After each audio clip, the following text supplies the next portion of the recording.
Hello साथियों, स्वागत है आपका VK PCS academy YouTube channel पर। आज की क्लास में हम पढ़ेंगे गुप्तोत्तर काल। तो गुप्तोत्तर काल में एक महत्वपूर्ण शासक हुआ जिसको बोलते हैं हर्षवर्धन।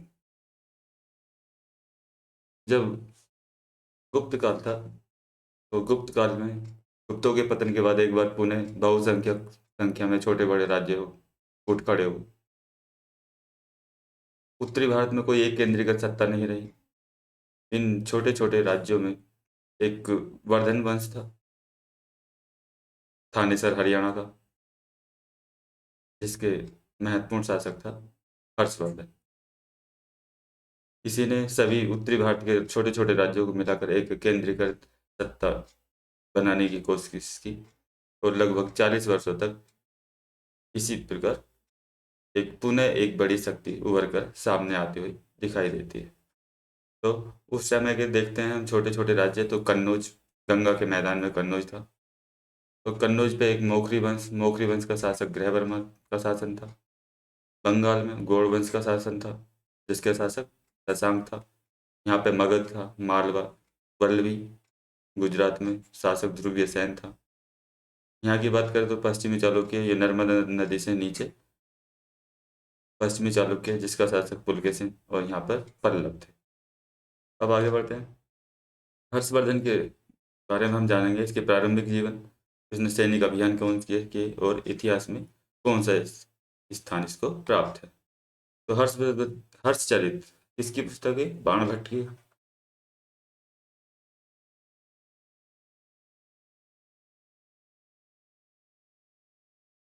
बाणभट्ट की पुस्तक है हर्षचरित। और हर्षचरित के अनुसार हर्षवर्धन के पिता का नाम प्रभाकर वर्धन था।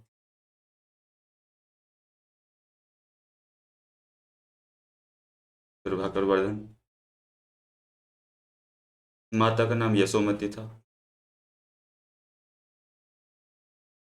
बड़ा भाई राज्यवर्धन और बहन राज्यश्री।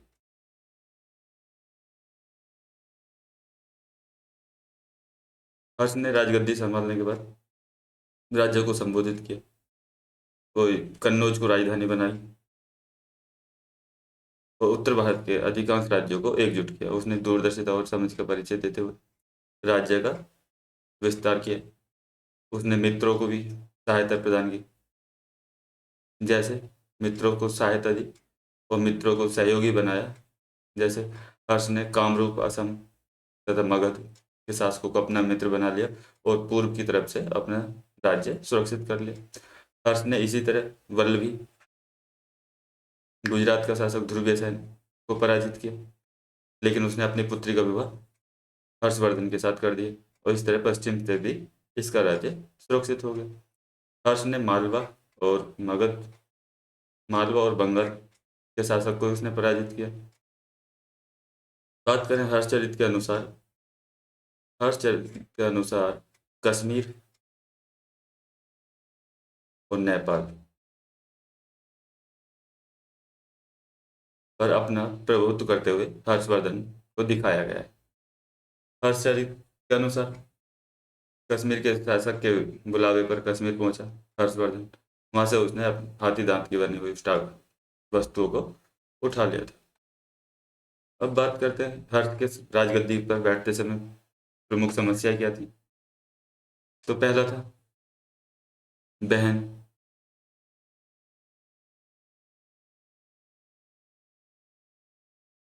राजश्री की खोज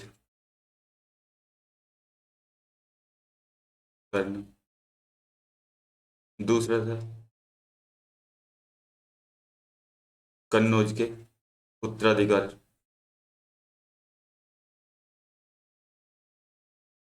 की समस्या। और तीसरा मोखरी एवं वर्धन वंश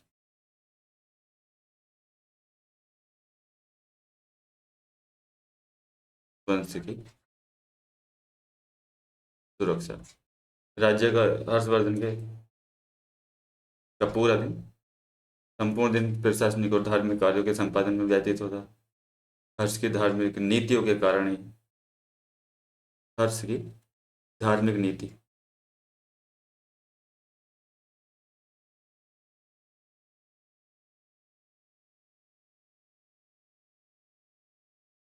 नीतियों के कारण ही इसे हिंदू काल का अकबर कहा जाता है।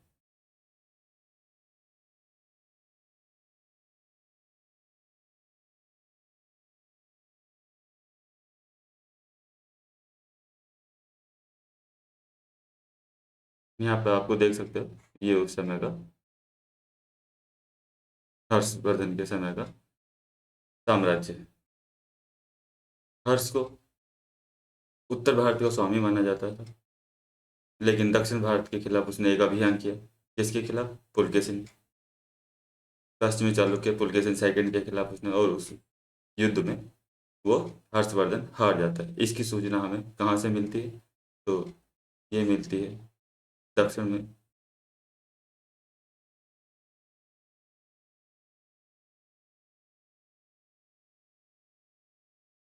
रवि कीर्ति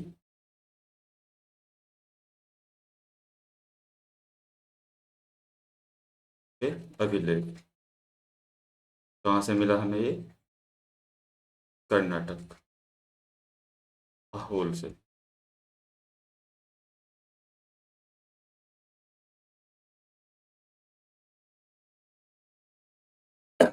सॉरी। अब बात करते हैं हर्ष का इतिहास में स्थान की। तो इतिहास में हर्ष को कई महत्वपूर्ण कार्यों के कारण सम्मानजनक स्थान प्राप्त है। हर्ष साहित्यिक प्रेमी था। उसने नागानंद, प्रियदर्शिका, नागानंद, प्रियदर्शिका, रत्नावली पुस्तकों की रचना की।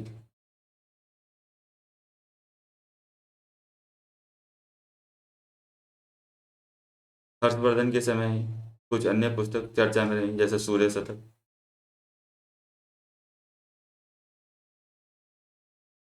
इसका साहित्यकार थे मयूर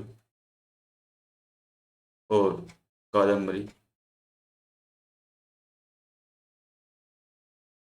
ये थी आपकी बाणभट्ट की।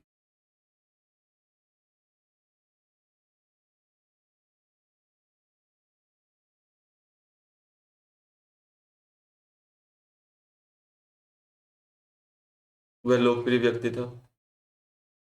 उसके द्वारा कई कल्याणकारी कार्यों को किए जाने की सूचना मिलती है। हैंसोंग बतलाता है कि हर्ष अपनी समस्त राज्य की आय को 4 भागों में बांट के रखता था।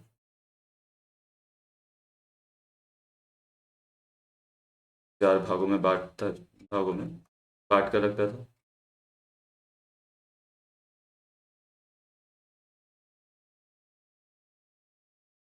जैसे पहला, दरबार एवं राजा पर व्यय।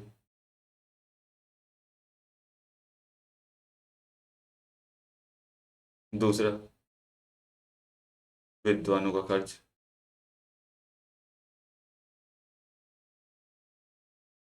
तीसरा, अधिकारियों का वेतन।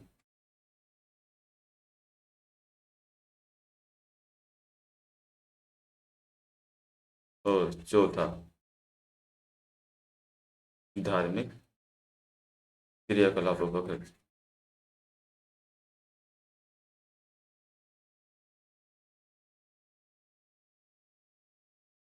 हर्ष ने नालंदा विश्वविद्यालय के भरण पोषण के लिए 100 गांव दान में दिए।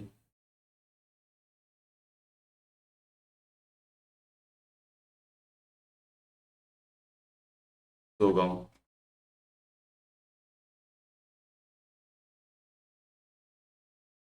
दान में दिए। और इसी समय नालंदा विश्व प्रसिद्ध हुआ। यह धर्मनिरपेक्ष शासक था। उसने सूर्य, बौद्ध और जैन तीनों का उपासक था।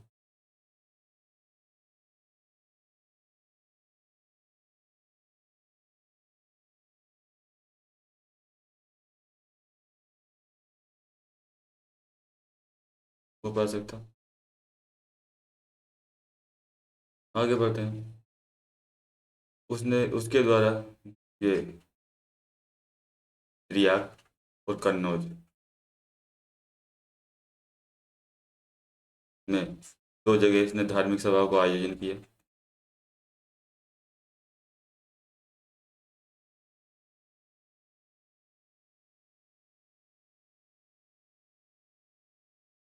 आयोजन किया। चर्चा मिलती है कि इन धार्मिक सभाओं में वह अपना सब कुछ दान कर देता था, हर्षवर्धन। आगे बढ़ते हैं। उसके समय चीन के साथ राजनीतिक संबंध अच्छे स्थापित हुए। आगे बात करें तो चीनी यात्री हेनसोंग इसी समय भारत आया, हर्षवर्धन के समय।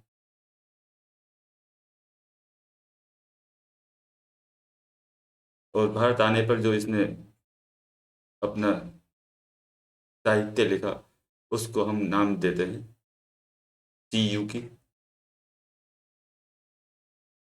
सीयू की किसकी पुस्तक है? तो ये हैंसोंग की पुस्तक है। इसने हैंसोंग ने भीनमाल की यात्रा की।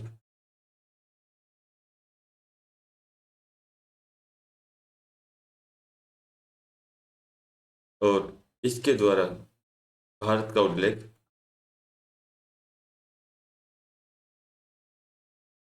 किंतु के नाम से किया गया है। किंतु के नाम से इसने भारत का उल्लेख किया। अब बात करते हैं इसके साम्राज्य की, प्रशासन की। प्रशासन में हम बात करें तो केंद्रीकृत सत्ता, सबसे ऊपर केंद्र, केंद्र के नीचे प्रांत, इसे भुक्ति कहा जाता था। भुक्ति के नीचे विषय, जिला, जिले के नीचे, विषय के नीचे पाठक, और पाठक के नीचे ग्राम माता। ये आपका प्रशासन हो गया। यहाँ पे कुछ कर प्रशासन की भी चर्चा मिलती है। जैसे करों की हम बात करें तो भाग कर, यानी ये कृषि भूमि पर थे। राज्य की कृषि भूमि पर 1/6 भाग वसूला जाता था। अगला बात करें हिरण्य कर। हिरण्य कर ये था कि ये व्यापारी से लिए जाने वाला कर था।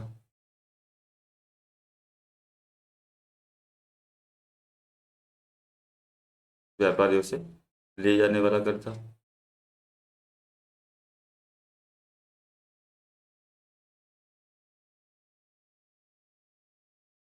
एक और कर की चर्चा मिलती है, वह है बलि कर। ये एक धार्मिक कर था। कुछ कर उगाने वाले अधिकारियों की हमें चर्चा मिलती है। जैसे भौगिक और पुस्तपाल। ये भौगिक कर वसूलने वाले अधिकारी को कहा जाता था।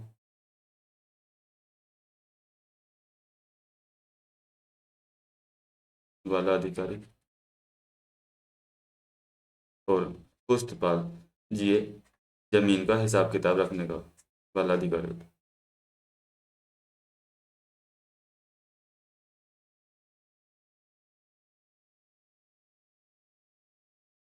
रखने वाला अधिकारी।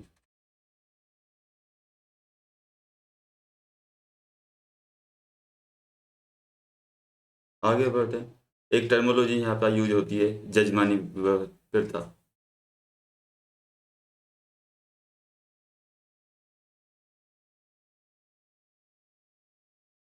जजमानी प्रथा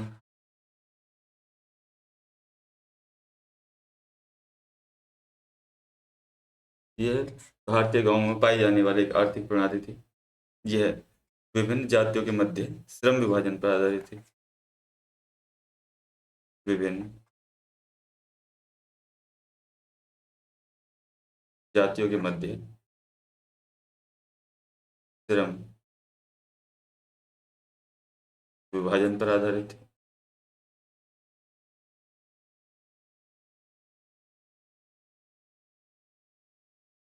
इसमें किसी कार्य के बदले अनाज तथा अन्य सामान प्राप्त किया जाता था। कार्य के बदले अनाज एवं अन्य सामान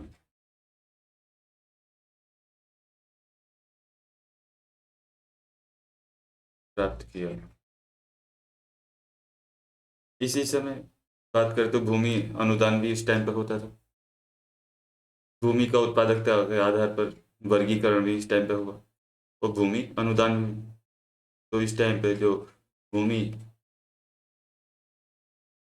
अनुदान यानी दान में दी जाती थी, यहाँ पे उसका कई सारे उद्देश्य थे, जैसे बढ़ती भूमि को उपजाऊ बनाना,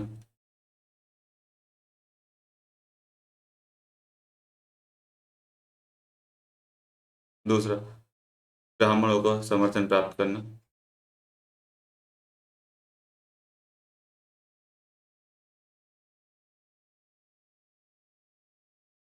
और तीसरा ये ये जो भूमि दान में दी जाती थी यानी निःशुल्क अनुदान में दी गई भूमि को प्राप्तकर्ता द्वारा बेचने या बंधक रखने का अधिकार नहीं था। आगे बढ़ते हैं। यहाँ पर बात करें तो एक कुछ अधिकारियों की चर्चा मिलती है, जैसे हर्षवर्धन का प्रधान सचिव,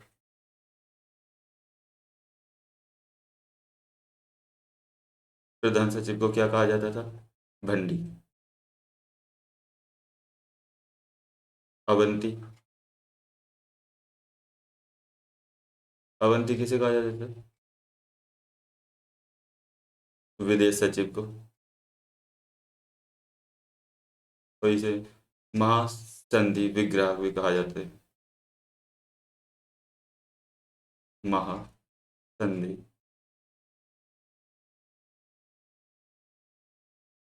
विग्रह हुए विदेश सचिव और अवंती को कहा जाता था।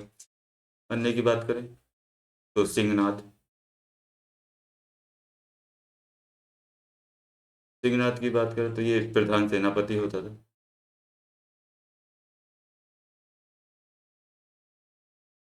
एक बात करें आता है कुंतर, ये अश्वारोही सेना का सर्वोच्च अधिकारी होता था।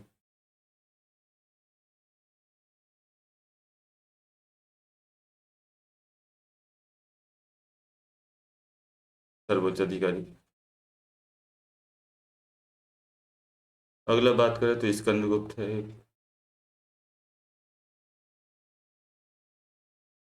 ये गज सेना यानी हाथी सेना, हाथी सेना का सर्वोच्च अधिकारी स्कंदगुप्त कहलाता था। एक और मिलता है, उसको बोलते हैं राज स्थानीय। ये इसे वायसराय होगी गव- गवर्नर कहा जाता था। ये हो गया आपका गुप्तोत्तर काल में, इससे ज्यादा आपको कुछ नहीं पूछेगा।